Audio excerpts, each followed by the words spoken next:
ओम शांति।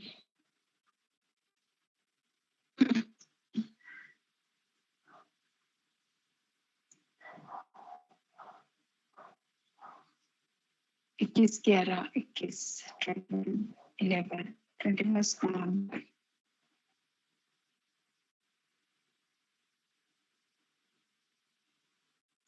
है और original date है 30 है। शुभ भावना, शुभकामना, सूक्ष्म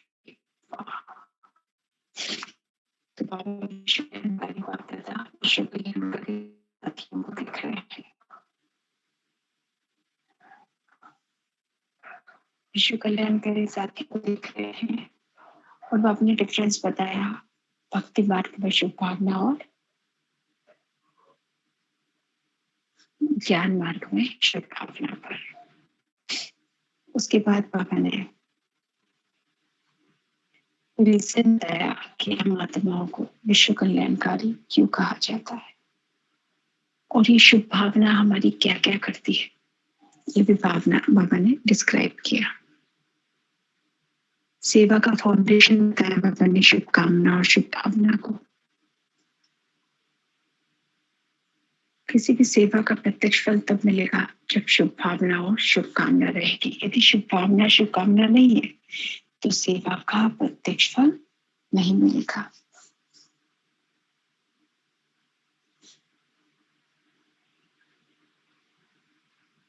फिर बाबा ने कहा कहीं भी दूर बैठे आत्मा को आवारा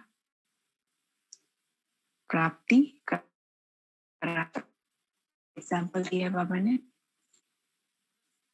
साइंस के साधनों के द्वारा बातचीत भी कर सकते हैं, मैसेज दे सकते हैं, इवन विजुअलाइज भी कर सकते हैं।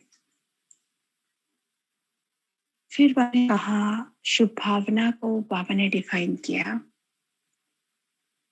शुभ भावना अर्थात शक्तिशाली संकल्प।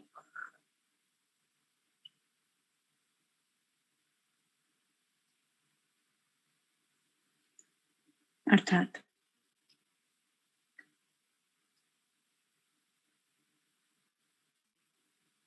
फिर बाबा ने कहा जितना पावरफुल शक्तिशाली संकल्प होगा उतनी जल्दी सेवा होगी।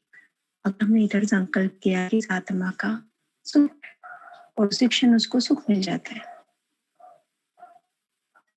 और इसके लिए बाबा ने एग्जाम्पल दिया कि जैसे हमें पता है हमारी कैपेसिटी, तो हम क्या कहते हैं हम इतने काबिल नहीं थे। बाबा ने क्या किया, एक्स्ट्रा हमें हमसे ये सेवा करा ली। यानी सूक्ष्म सेवा को प्रत्यक्ष रूप में अनुभव करने का साधन क्या है, संकल्प। फिर बाबा ने कहा इसके लिए जरूरी क्या है, मन और बुद्धि का फ्री होना। अगर मन बुद्धि फ्री नहीं है तो ये सेवा फास्ट गति से नहीं हो सकती।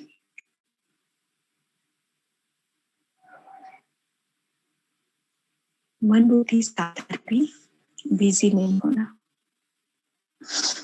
और सेवा को तीव्र गति से चलाने के लिए दो बातें बाबा ने बताई, एकांत और एकाग्रता। एकांत अर्थात मन बुद्धि। बाबा की बहुत सारी विशेषताएं बताया। होमवर्क अपनी महत्व को जान करके को प्रत्यक्ष फल की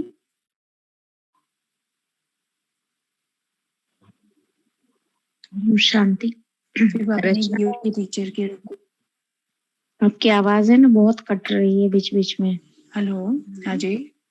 हाँ, आपकी आवाज है ना बहुत कट कट के आ रही है, एकदम क्लियर नहीं आ रही है, स्मूथ नहीं आ रही है।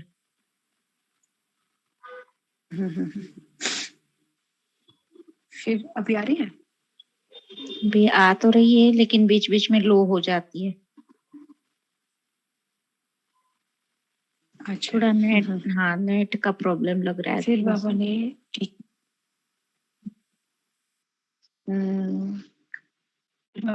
टीचर्स का इम्पोर्टेंस बताया, योग के टीचर को डिफाइन किया। और बाबा ने कहा मुख की सेवा और मन की शुभ भावना की सेवा कैसी हो, साथ साथ हो। फिर से बाबा ने ये होमवर्क दिया, ये करने को बोला है कि मुख की सेवा के साथ मेरा साथ साथ हो। फिर बाबा ने कुमारियों से बात की। बाबा ने कहा कुमारियां अर्थात योग के टीचर्स, होनहार सेवाधारी। अगर होनहार सेवाधारी नहीं है तो बाबा ने पूरा इस पर डिफाइन किया है।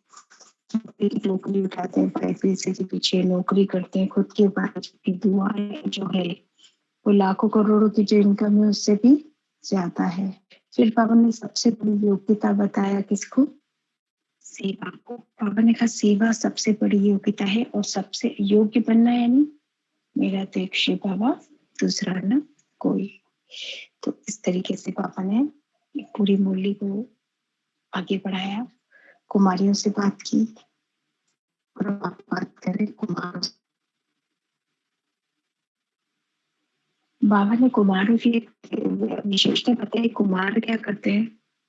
कुमार रेसिंग करते हैं। और रेस कैसे करते हैं? उमंग से करते हैं, उत्साह से करते हैं। फिर पापा ने पूछा कुमारों से कि कुमार निर्विघ्न है आदि से, मतलब जब से बाबा के बने हैं तब से अब तक निर्विघ्न है। और अगर कुमार निर्विघ्न कुमार होते हैं तो उनमें बहुत महानता आ जाती है।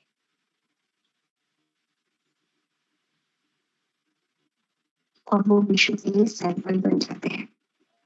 ऐसे लोग क्या करते, दिल से मुबारक देते हैं। पापा कभी कभी बहुत अच्छे, अभी अभी कोई दिखना है तो नीचे ऊपर हो गए, ऐसे नहीं। यानी बाबा ने कुमारों को कहा कि स्थिति बहुत ही पावरफुल है। कोई सिचुएशन आई, कोई सर्कमटेंस आया तो स्थिति का नीचे ऊपर होना नहीं है। फिर हमने कुमार कुमार का एक अर्थ बताया, ना समस्या बनना है, ना समस्या में हार खानी है। ना हमें, और ये केवल कुमारों के लिए नहीं है, सभी के लिए कि ना हम किसी की ना किसी समस्या में हम हार खाएं। तो बाबा ने कहा कुमार जो है वो कुमारियों से आगे जा सकते हैं। बाबा क्या करे, कुमारों को पुशअप कर रहे हैं। लेकिन कब आगे जा सकते हैं? जब निर्विघ्न कुमार हो। निर्विघ्न अर्थात विघ्न आएगा लेकिन विघ्न का इफेक्ट नहीं होना। बाबा ने कहा कुमारों की लाइफ में सबसे बड़ा विघ्न क्या आता है? कोई कंपेनियन चाहिए रहता है, कोई साथी चाहिए रहता है। कंप्लेन रहती बाबा कोई साथी नहीं है, तो क्या करते हैं? कुछ ना कुछ एफर्ट करके कंपनी में कंपनी बना लेते, किसी के साथ को पकड़ते हैं। कोई कोई तो कंपेनियन भी बना लेते हैं और कोई सिर्फ कंपनी तक रहते हैं, यानी कि बातचीत करना बैठना। लेकिन बाबा ने कहा है, ये भी एक बाबा कुमारों की वैरायटी बताई, टाइप बताए कि कुछ ऐसे हैं जिनको कंपनी चाहिए, कुछ ऐसे हैं जिन्हें कंपेनियन चाहिए। कुछ कंपेनियन बना लेते हैं, कुछ कंपनी में रहते हैं, और कुछ ऐसे भी कुमार हैं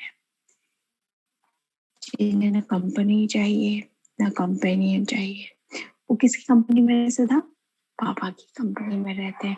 और ऐसे कुमार केवल कुमारों के लिए नहीं है, सबके लिए, जो सदा पापा के साथ रहते हैं वो सदा सुखी रहते हैं। जो पापा की कंपनी में रहते हैं, जिनका कंपेनियन बाबा है, वो सदा सुखी रहते हैं।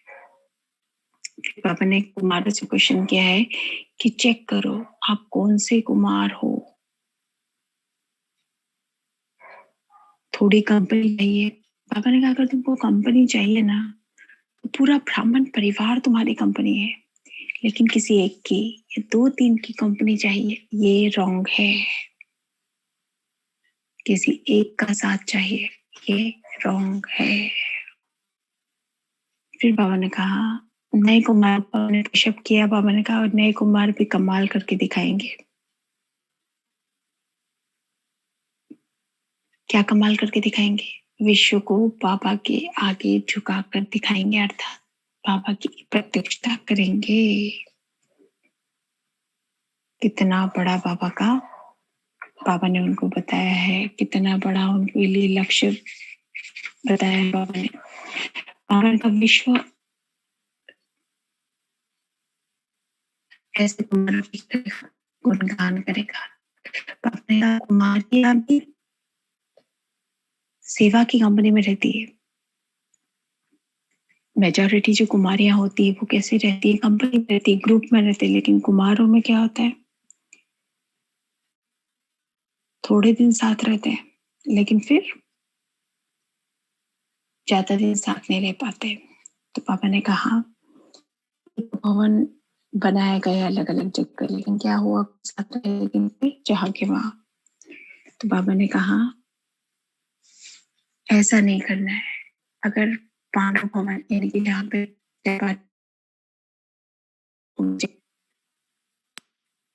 बीच में बनाई थी, कहीं कहीं है भी भारत में, हमारे काफी सेवा केंद्र पर है। पर पापा ने कहा ऐसा नहीं करना कि कभी साथ में रहो और कभी अलग अलग हो जाओ। तो पापा ने कहा कुमारों को नशा दिलाया पापा ने कि अकेले रहते भी पुरुषार्थ में चलते हैं। बहुत बड़ी बात है। पापा कह रहे हैं अकेले रहते भी पुरुषार्थ करते, पुरुषार्थ चलते हैं। पापा ने कहा चलो कि तुम अकेले रहते हो लेकिन 2-3 मिलके साथ साथ क्यों नहीं चलते। पापा ने केवल साथी से फीमेल नहीं होती है, मेल भी तो आपस में आप लोग भी तो साथ में साथी हो सकते हो, दो कुमार भी रह सकते हैं। लेकिन कैसे रहे, निर्विघ्न होकर रहे, एक दूसरे के लिए न विघ्न बने, एक दूसरे के लिए विघ्न क्रिएट करे। पापा ने कहा ये नहीं दिखाया है, यानी कि निर्विघ्न होकर साथ रहना, ये बाबा ने कहा ये नहीं दिखाया है। बाबा ने कहा, बाबा ने एक उपाय बताया, अगर आत्माएं एक दूसरे के समय पर सहयोगी बनती है तो सब कुछ पॉसिबल है। इसको बाबा ने इस तरीके से कहा है कि समय पर के सहयोगी बने तो क्या नहीं हो सकता। अर्थात बाबा क्या चाहते हैं, जब भी किसी को नीड हो हमने आना है, सहयोग देना है। हमने कहा फिर बाबा से है ना ऐसे पांडव भवन बनाने के लिए जहाँ पे कि कुमार रह सके, लेकिन बाबा ने मना कर दिया। फिर आगे बाबा ने कहा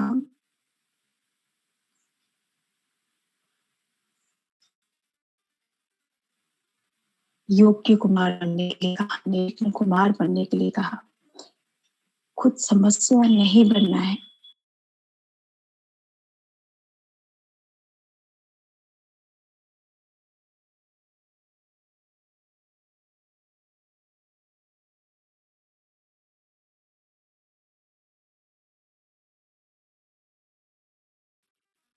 कुमारों में सबसे बड़ा जो एक विघ्न है वो क्या है, हाँ।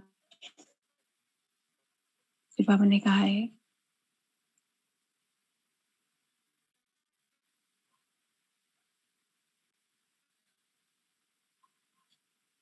बाबा ने वायदा लिया।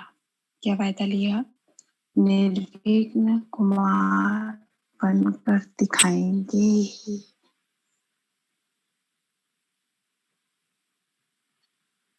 और हिम्मत रखने को कहा कि हिम्मत बच्चों की रहती है तो मदद बाबा की रहती ही है। और बाबा ने उन्हें क्या कहा कि सारा परिवार उनके साथ है। फिर बाबा ने चारों ओर के बच्चों को अपने स्नेह के सहयोग की छत्र छाया सहित दिल से सेवा की मुबारक दी। बहुत गहरा महावाक्य है। स्नेह के सहयोग की छत्र छाया सहित, पापा कह सकते थे स्नेह की छत्र छाया सहित, पापा ने कहा स्नेह के सहयोग की छत्र छाया सहित। बाबा सेवा की मुबारक दे रहे, यानी बाबा का स्नेह भी है, उसका भी सहयोग है। एक्चुअली तो बाबा के स्नेह का ही सहयोग है। ये जो कुछ भी हो रहा है केवल बाबा के स्नेह की वजह से ही हो रहा है। अगर इसको हम बहुत डीप चिंतन करें ना, आंसर यही मिलने वाला है, सब कुछ बाबा के स्नेह के द्वारा ही हो रहा है। फिर बाबा ने कहा, बाबा को हर जगह के समाचार मिलते हैं, हर बच्चा अपने दिल का समाचार देता है, लेकिन विदेश के पत्र, देखो क्या कह रहे हैं, विदेश के पत्र ज्यादा आते हैं। फिर बाबा ने वरदान क्या दिया, सेवा के समाचार देने वाले बच्चों को मुबारक भी थी और वरदान भी दिया। कौन सा वरदान दिया? स्वसेवा और विश्व सेवा में सफलता भव का वरदान। ये वरदान किसको मिला है? जो बाबा को समाचार देते हैं, यानी बाबा को चार्ट देते, अपने बारे में सब कुछ बताते हैं। ऐसे बच्चों को बाबा ने वरदान दिया है, स्वसेवा और विश्व सेवा में सफलता भव। जो बच्चे बाबा को स्व पुरुषार्थ का समाचार देते हैं, उनको बाबा ने क्या वरदान दिया है? स्वयं के संस्कारों से, संगठन से राजयुक्त भव, राजी रहो। और राजयुक्त स्थिति को बाबा ने क्या डिफाइन किया है? एक दूसरे के राज को जानना।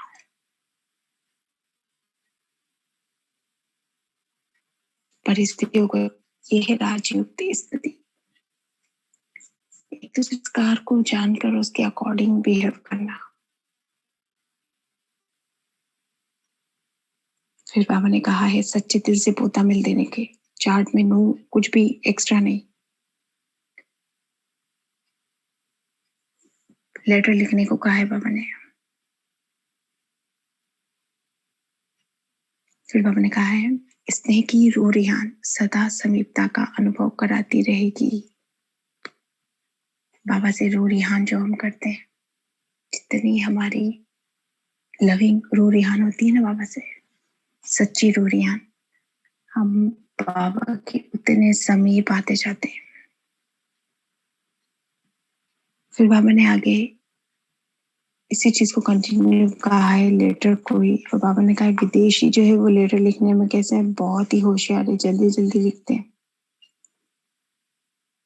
बाबा ने कहा, मैं विदेशियों की तारीफ कर रहा हूँ, इसका मतलब ये नहीं कि भारतवासी मुझे बड़े बड़े लेटर लिखो। लेटर केवल 2 शब्दों का होना चाहिए, ओके। कुछ भी लिखना है, वो लिखने के बाद में लास्ट में ओके। बाबा ने कहा, इसमें सब कुछ आ जाता है, पढ़ना भी सहज है, लिखना भी सहज है। बाबा ने कहा, अगर ओके नहीं हो तो ओके नहीं लिखना।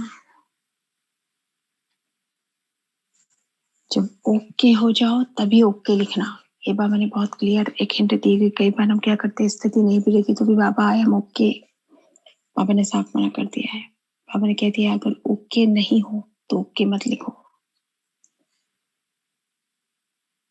फिर बाबा ने एक हिदायत दी है कि कोई भी कार्य करो, शॉर्ट हो और स्वीट भी हो। ध्यान रखना इस चीज को हमेशा अपनी कर्मणा में।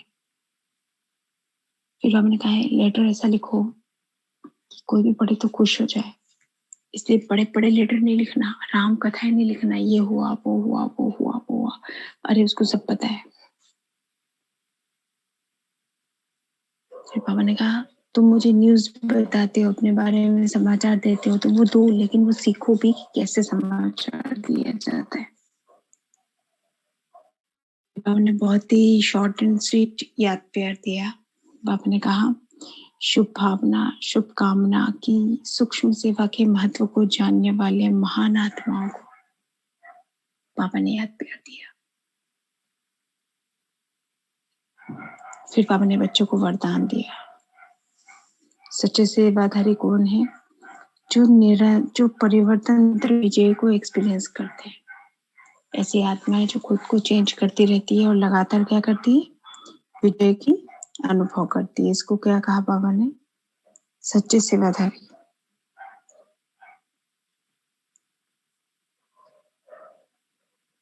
बाबा ने कहा, विजयी आत्मा के देखकर अनेक आत्माओं की सेवा जो है वो ऑटोमेटिकली होती है।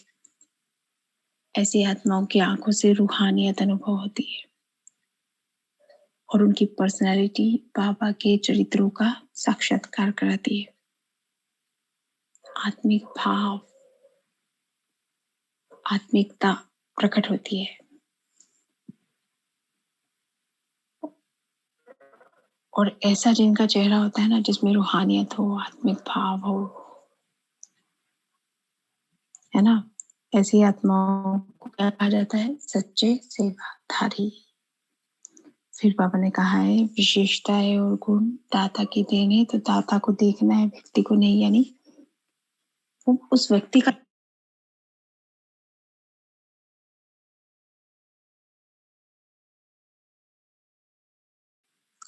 किसी की विशेषता देखकर उसे प्रभावित नहीं होना है, विशेषताएं देने वाले से प्रभावित होना है। इसलिए बाबा ने कहा है विशेषताएं और गुण दाता की देन है, इसलिए देने वाले को देखना है। जिस व्यक्ति के पास विशेषताएं हैं, गुण है, उसको नहीं देखना है, क्योंकि अगर हम उसको देखेंगे तो एक बॉन्डेज क्रिएट होता है और अब बॉन्डेज क्रिएट करने का टाइम नहीं है। बाबा ये जो सूक्ष्म सूक्ष्म हिदायतें देते हैं ना, इसको हमें अपनी लाइफ में, जैसे बाबा ने कितना सुंदर स्लोगन दिया है कि विशेषता है गुण दाता की देन है, दाता को देखो, व्यक्ति को नहीं। किसी भी आत्मा को विशेषता अगर देता है तो देने वाला तो बाबा है, और बाबा तो विशेषताओं के कौन है? सागर है। तो इस तरीके से बाबा ने पूरी मुरली को पूरा किया है।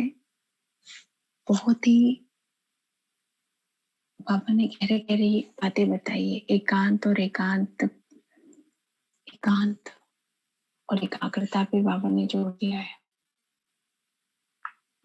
बुद्धि को फ्री रखने का है,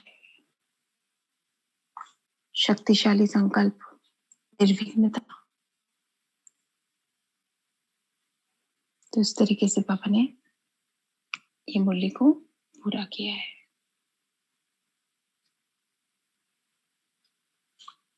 इस मुरली में बातें बताई और बाबा ने धारणाएं बताई, ऐसा नहीं ऐसा करो, ऐसा नहीं ऐसा करो। ये सब कुछ नोट करना है अपने मुरली चिंतन में।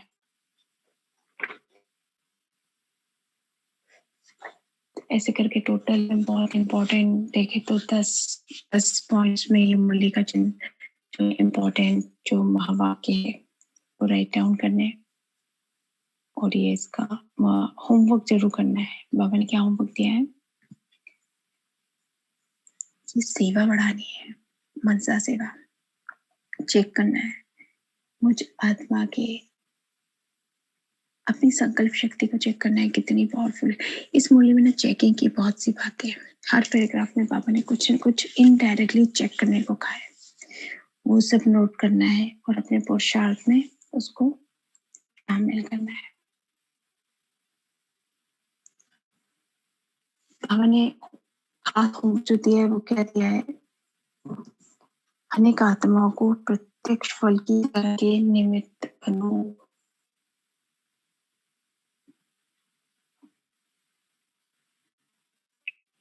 तरीके से बाबा ने मुरली पूरी की है। ठीक है, ओके।